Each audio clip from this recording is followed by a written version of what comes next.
Our biomolecule is nucleic acids, so we're presenting on the genetics of polydactylism in cats.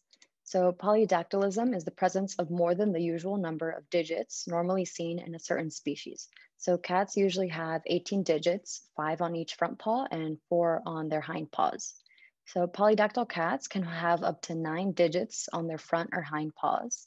Polydactylism has been seen in many species like humans, dogs, cats, and even birds. The extra digits can be either post-axial or preaxial and can be on a single limb or up to all 4 limbs. This slide includes some background on nucleic acids. Nucleic acids are made up of a base, a sugar, and a phosphodiester linkage. The bases can either be pyrimidines, which consist of Cu and T, or purines, which are A's and G's. The sugar can either be a deoxyribose or a ribose.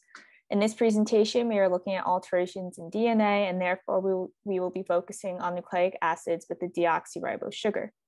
The difference between these two sugars is the presence of an OH group at the 2' carbon in ribose. And in this spot in deoxyribose, there's only a hydrogen. And lastly, the phosphodiester linkage will be between the 3' and 5' carbons.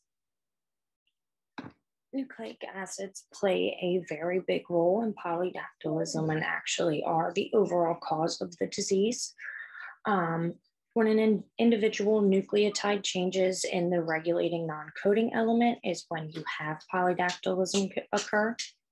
The point mutations change the expression of the SHA gene and in turn lead to changes in the number of toes on the paw. Specifically in Hemingway cats, the nucleotide change goes from an A to a G on the CNE at base 479, which ultimately results in the added digits.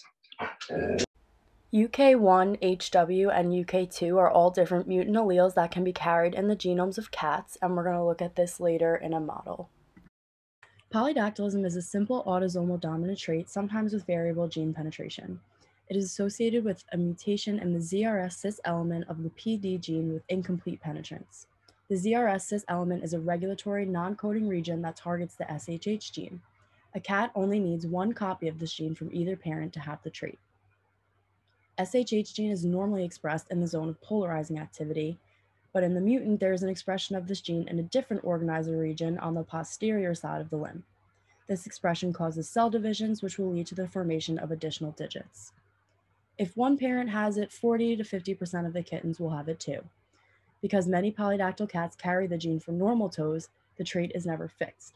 So even breeding 2 polydactyl cats doesn't guarantee all the kittens will be polydactyl. Inbreeding would increase the percentage of polydactyl offspring, but there will always be a few normal-toed kittens in the litter because of that recessive gene.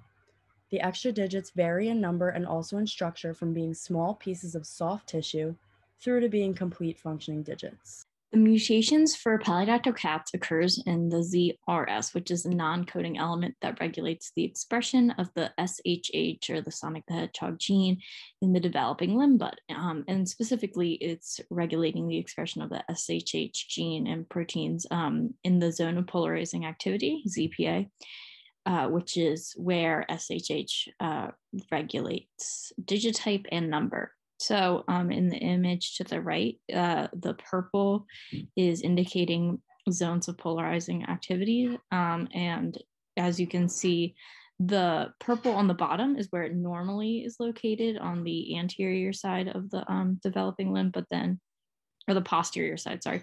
But then you can see in the purple above, on the anterior side, there's another ZPA, and that one is not where it should be. And that one is going to result in the extra digits found in polydactyl cats.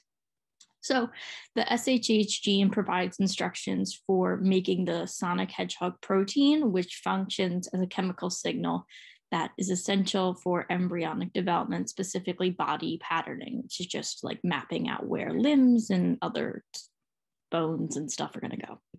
Okay, so here you could see on the UK1 mutation, the G changes to a C. In the HW mutation, this A changes to a G. And in the UK2 mutation, this A is changed to a T.